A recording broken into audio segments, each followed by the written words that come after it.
What's up, you 600 and something beautiful people that subscribe to this YouTube channel? And if you've come across this randomly, welcome. My name is James Eagle. I'm a strength and nutrition coach, and today we are going to be discussing nutrient timing. In recent years, nutrient timing has kind of fallen to the wayside because of the whole calories are the only thing that matters. Calories obviously are the biggest proponent to any diet. They're at the bottom of the nutritional hierarchy pyramid for a reason.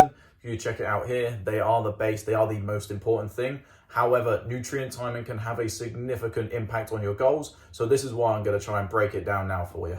So what is nutrient timing? How I like to define nutrient timing is the purposeful ingestion of nutrients at various times throughout the day to positively affect a particular outcome.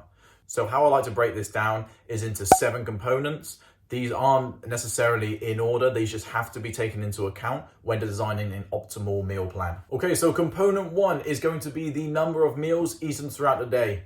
First of all, I just want to clarify, we are eating for performance. So gaining muscle, losing fat, increasing athletic performance. I know a lot of people recommend just 1 meal a day, but those people are scubby, they're skinny chubby. That's not what we want. So we want to be athletic and we want to perform at our best. If you're eating 1 meal a day, you are not going to be performing at your best. Okay, so back to the number of meals. The first thing I look at for the number of meals is I look at protein. So protein is obviously the most important nutrient. So when we're designing your meal plan, we want to look at the most important nutrient first. And how I like to look at it is the protein ceiling. To stimulate muscle protein synthesis, there is a ceiling of around 50 grams per serving of protein.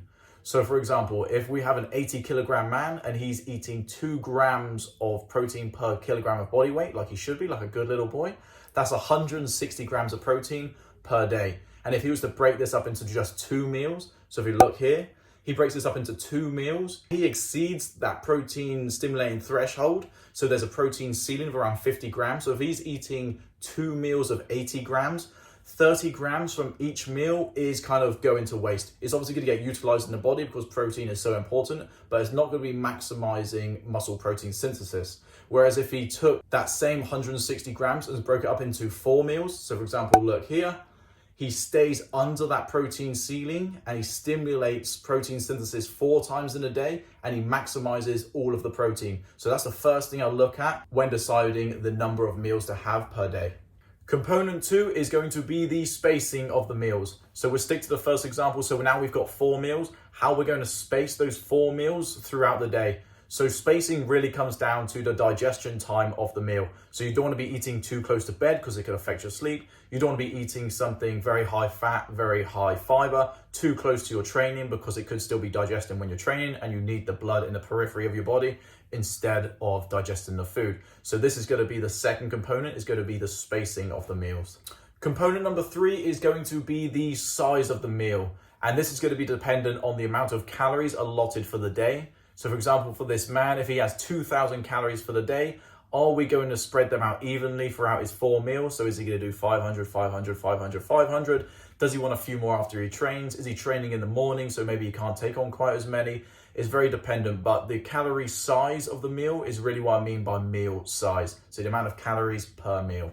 Component 4 is going to be the macronutrient composition of each meal. So for example, I've already said in component 1 how we've got to split 40 grams across 4 meals. That's going to equate to 160 grams. So that's 1 macronutrient.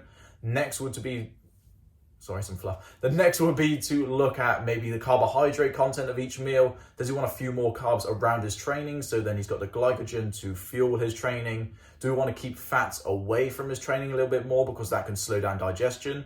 So number 4 is going to be the macronutrient content of each meal. Component 5 is composition of the actual food he is consuming or we are consuming.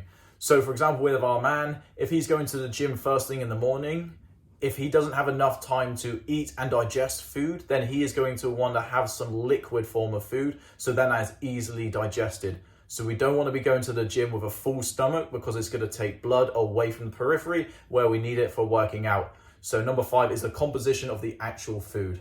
Component 6 is time of day. So this is really in reference to a subsection of nutrition called chrononutrition. And this looks at our circadian rhythms and how different fluctuations in hormones and different bodily processes can affect the way we utilize nutrients. So eating later in the night can have detrimental effects compared to eating earlier in the day. So this has been shown many times in shift workers, but this is a very interesting part of nutrition, and I think it's something definitely to look out for. And component number 7 is proximity to exercise. So this is really going to be your peri-workout nutrition.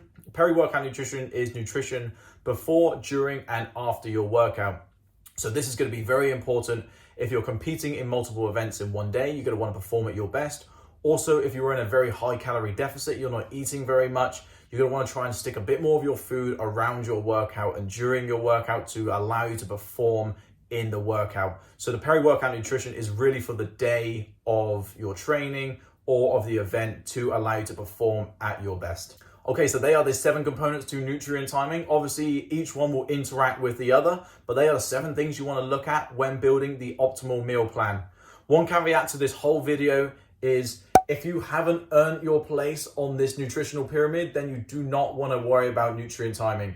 So what I'm trying to say is if you haven't sorted your calories, if you haven't fixed your macros, if you're not getting the right micronutrients, then you haven't earned the right to start worrying about nutrient timing. Just being honest. But if you have ticked off your calories, your macros and your micros, looking into nutrient timing could be the thing that takes you to the next level. However, for those of you that aren't sure, I have created a nutrient timing table of importance.